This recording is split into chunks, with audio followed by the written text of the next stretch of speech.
Bonjour à tous, quelle joie d'être de nouveau avec vous dans un soir aussi particulier, le soir de Noël. Je sais que les familles sont réunies autour de la crèche, du sapin, du petit Jésus, mais vous savez très bien, pour vous qui avez la foi, ceux qui n'ont pas la foi vont le découvrir, Jésus a grandi, il est venu, il est mort, ressuscité pour nous. Alors le moment de louange, et après de suite on revient. Allez, go!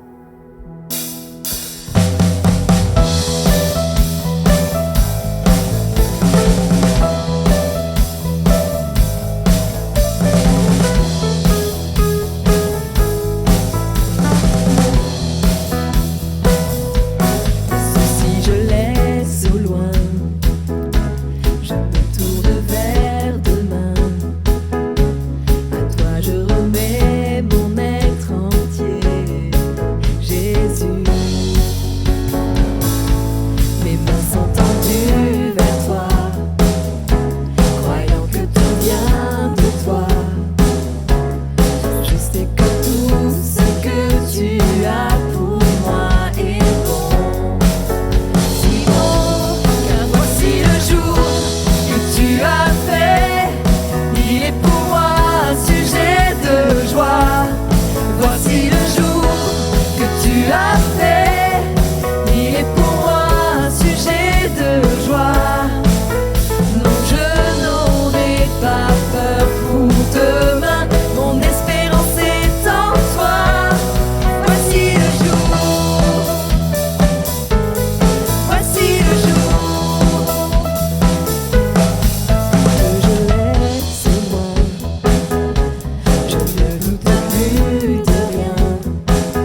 rayonnant de majesté. Tout l'univers proclame ta grandeur.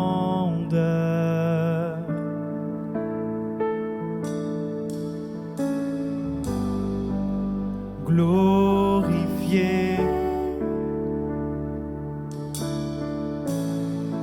par les anges prosternés, tu es assis à la droite du Père. Jésus, merveilleux nom, qui est semblable à toi, ô Dieu. Jésus, précieux nom, digne d'hommage.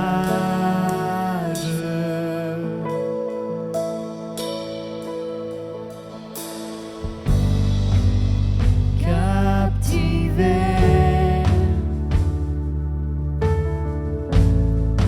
par l'éclat de ta beauté,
Jésus. Il répare les corps, les vies brisées. Imparable, c'est Jésus.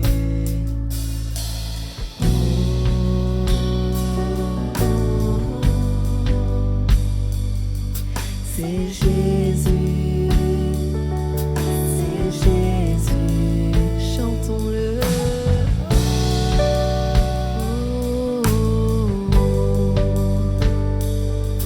C'est Jésus, c'est Jésus, si merveilleux,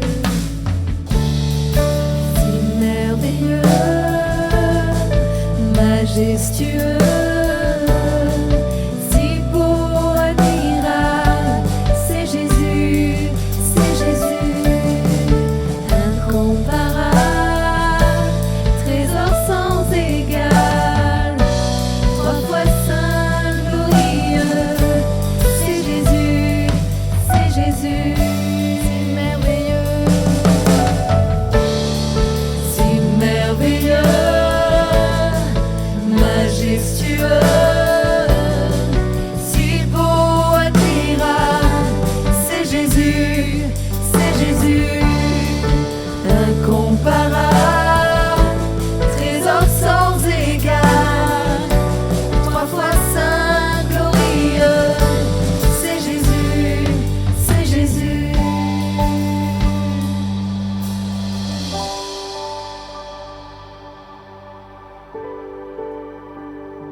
Toi seul, l'honneur, l'adoration, et à toi seul, la gloire et la louange, et à toi seul, l'honneur, l'adoration, et à toi seul, la gloire et la louange, et à toi seul,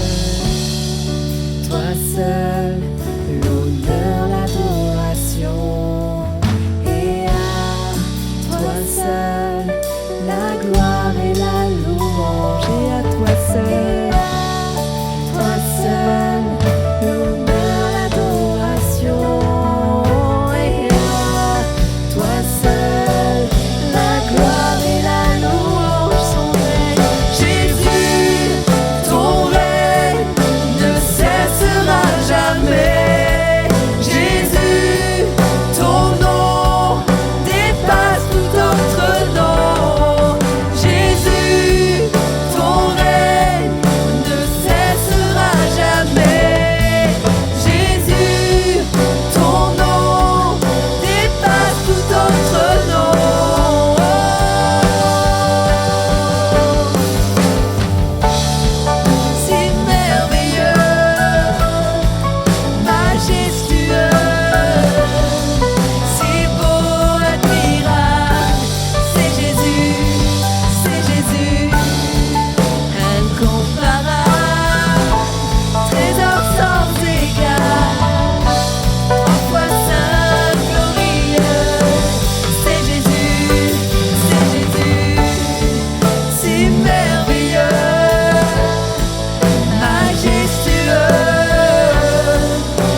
Bonsoir à tous. Alors après ce merveilleux moment de louange, on va continuer dans la parole parce que il faut aller beaucoup plus loin maintenant. On veut parler de ce qu'est Noël, Seigneur. Et on a vraiment toutes sortes de façons de pouvoir parler de Noël. Mais moi, ce soir, j'ai une façon particulière. Je vais vous dire, c'est Noël. Mais je vais vous parler, non pas de Noël, comme on a peut-être l'habitude, mais selon ce que j'avais sur mon cœur. Et il y en a qui parlent de la date, il y en a qui parlent est-ce qu'il faisait chaud, est-ce qu'il faisait froid. On peut se poser la question. La date, les dates sont approximatives. Le temps, écoutez, on se pose des questions qui ne vont pas forcément répondre aux besoins de ce qu'est la réalité de Noël. Après, on entend tout et son contraire. Et puis, on nous parle en fait de Noël comme étant une fête commerciale. Et c'est vrai que c'est une fête commerciale par excellence. Oui, oui. Mais maintenant, je vous pose une question. Est-ce que vous avez remarqué que c'est un moment où plus que jamais, on parle de Jésus? À partir du moment où Noël est annoncé, que ce soit dans les commerces ou que ce soit dans la mise en place des fêtes ou autres, on parle de Jésus. Vous trouvez pas ça extraordinaire? Moi, je dis, c'est là où on a besoin de réaliser que nous, en tant que chrétiens, on a besoin de prendre les diverses vagues et de surfer sur ces vagues qui nous permettent, nous, de nous positionner pour Jésus. Vous y pensez à ça? Alors oui, c'est une fête commerciale. Oui, c'est une fête où il y en a beaucoup qui vont faire beaucoup de frais. Oui, c'est une fête où tout le monde ne va pas forcément parler de Jésus, mais à travers le monde entier, on sait que c'est de Jésus qu'il va être question. Et c'est ça qui est extraordinaire.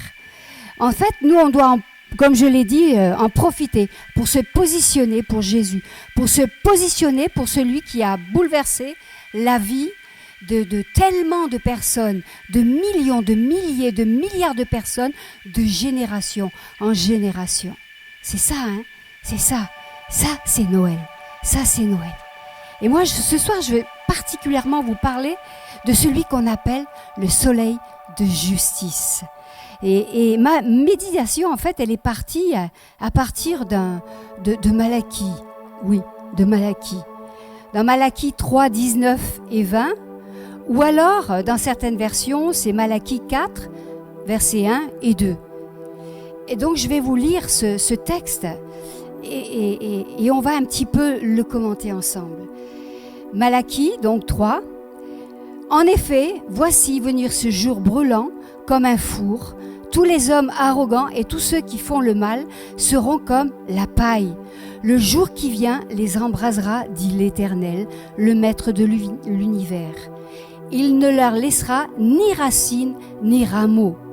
Mais vous qui craignez mon nom, c'est-à-dire vous qui êtes dans le respect de mon nom, vous qui craignez mon nom, qui êtes dans le respect de mon nom, le soleil de justice se lèvera, le soleil de justice apparaîtra.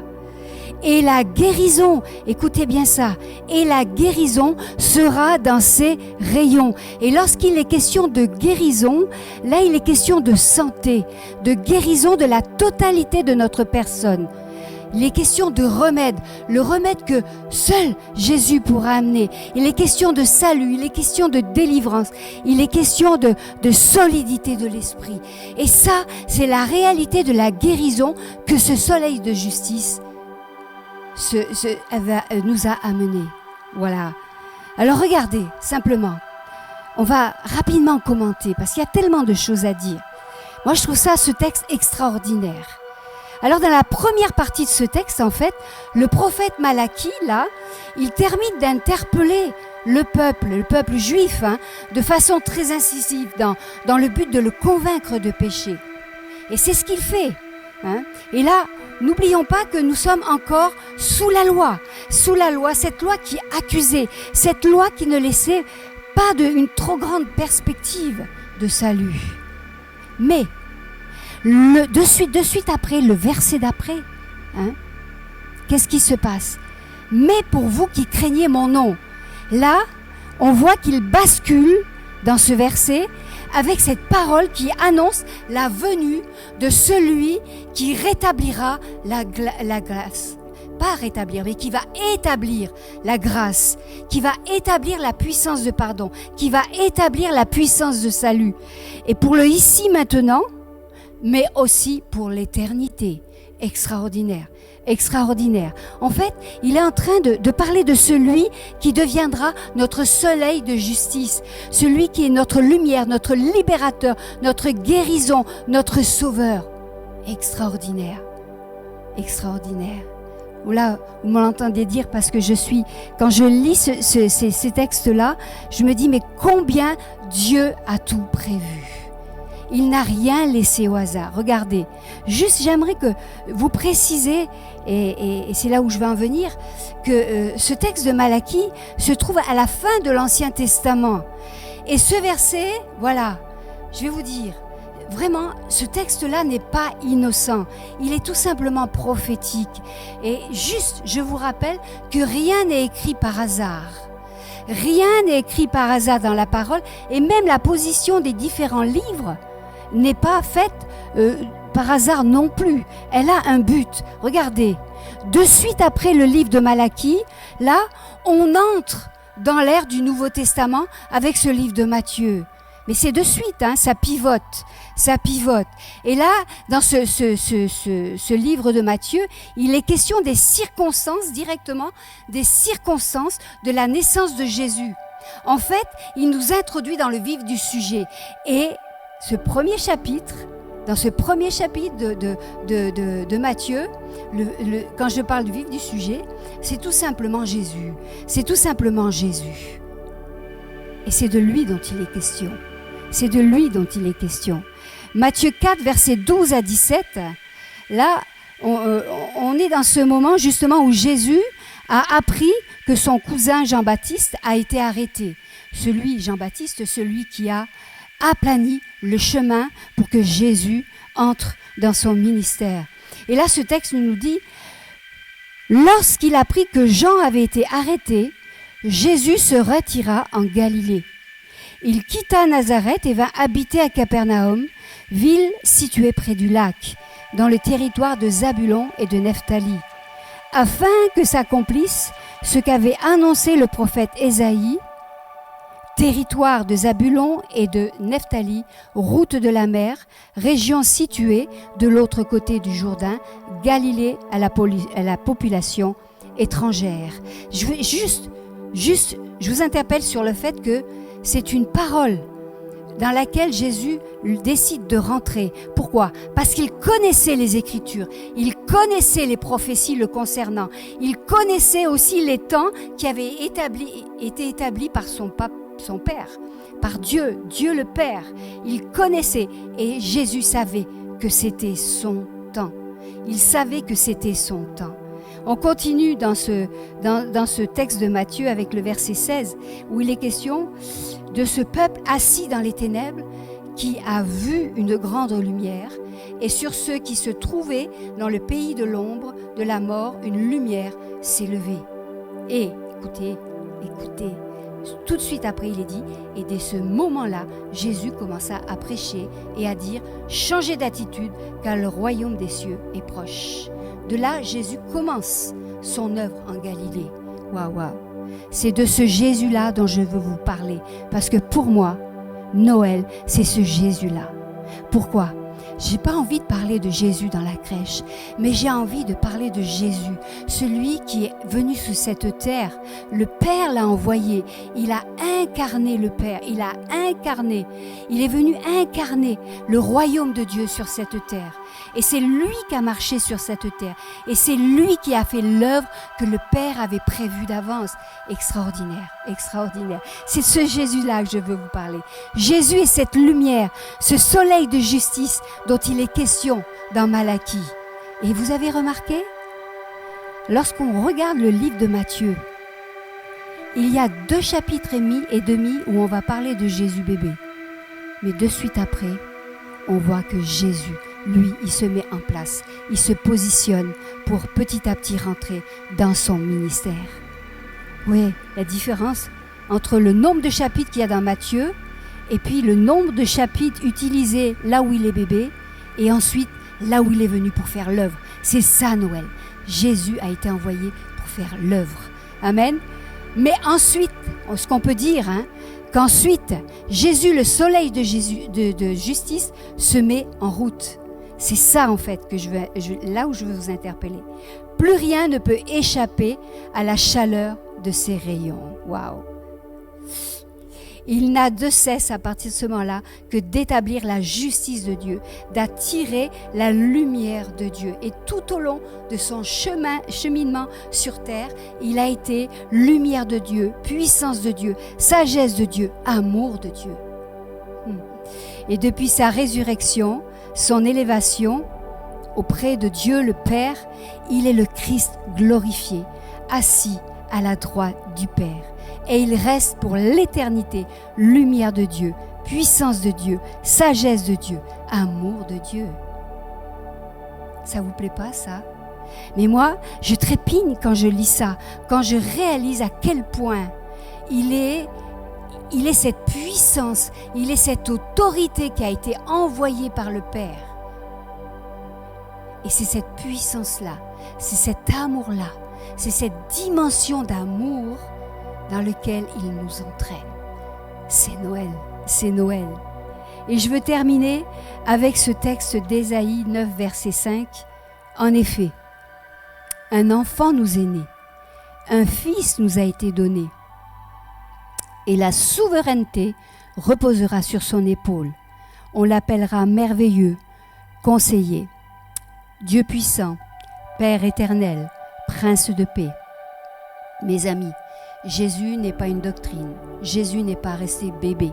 Jésus, en lui, il y a la vie, la paix, la liberté. Et il est le cadeau par excellence que Dieu a fait à l'humanité.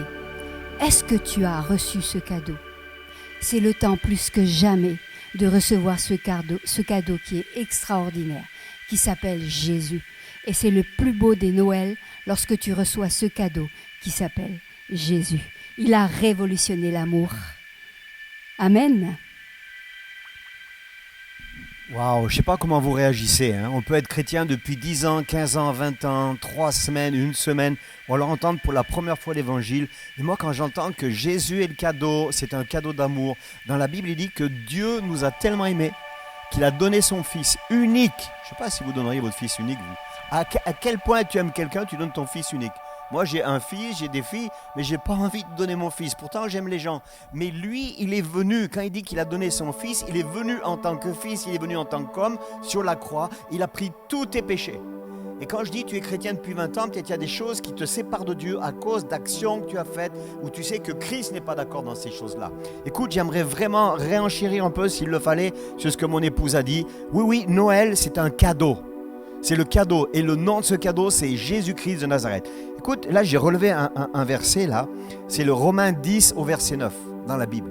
Il dit, si tu reconnais publiquement de ta bouche, d'autres traductions disent, si tu confesses de ta bouche que Jésus est le Seigneur, et si tu crois dans ton cœur que Dieu l'a ressuscité, tu seras sauvé. Sauvé, ça veut dire quoi? Ça veut dire que sans lui, tu es perdu. Et comment tu sais si tu es sauvé ou tu es perdu? Simplement, si tu es perdu, c'est que tu cherches. Donc tu vas voir des voyants, tu vas voir, je sais pas, l'islam, le bouddhisme, toutes les philosophies, les religions, même le christianisme, des choses comme ça. Parce que tu es perdu, tu ne sais pas où aller. Quand tu es perdu, tu cherches.